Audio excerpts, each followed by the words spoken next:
வணக்கம். இது லிங்க்வா பட்ஸ், மொழி ஆர்வத்தை மலரச் செய்யும் இடம்.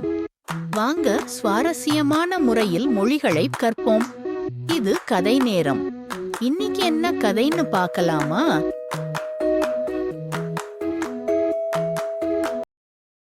குழந்தைகள் இருவருக்கும் விடுமுறை தினம். கூடத்தில் பாட்டியோடு அமர்ந்து ஓவியம் பயின்று கொண்டிருந்தனர். அப்போது இளையவன், இது ரொம்ப கஷ்டம், என்னால முடியாது என்று சொன்னான். இதை கேட்ட பாட்டி, முயன்றால் எல்லாமே முடியும். இருவரும் இங்கு வாங்க, உங்களுக்கு ஒரு கதை சொல்கிறேன் என்றார். இதை கேட்ட குழந்தைகள் ஆர்வத்துடன் பாட்டி அருகில் அமர்ந்தனர்.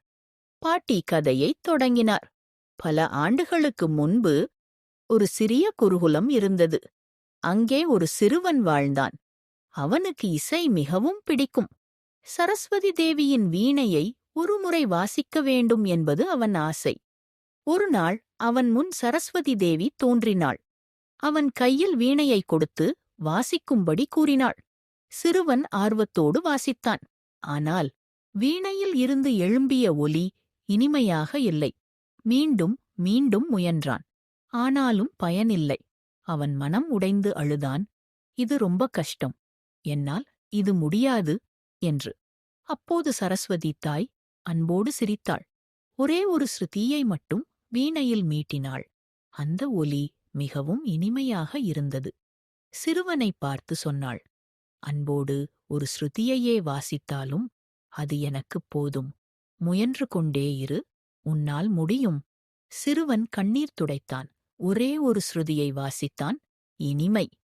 அந்த நாளிலிருந்து அவன் தினமும் பயிற்சி செய்தான். முதலில் ஒரு ஸ்ருதி, அடுத்த நாள் 2, பிறகு 3. குருகுலம் முழுக்க அவன் இசை இனிமையாக ஒலிக்கத் தொடங்கியது.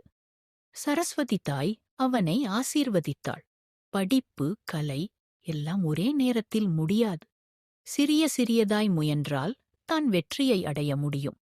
ஒவ்வொரு முயற்சியும் அறிவைத் தரும் என்று கூறினாள். அந்த நாளிலிருந்து அந்தச் சிறுவன் ஒருபோதும் இது ரொம்ப கஷ்டம் என்று சொல்லவே இல்லை.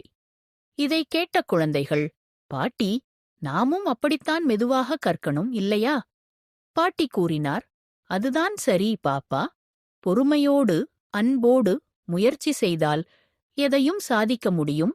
அறிவு வளரும், வெற்றியும் கிடைக்கும். அடுத்த முறை வேறு ஒரு சுவாரஸ்யமான கதை சொல்லுகிறேன்.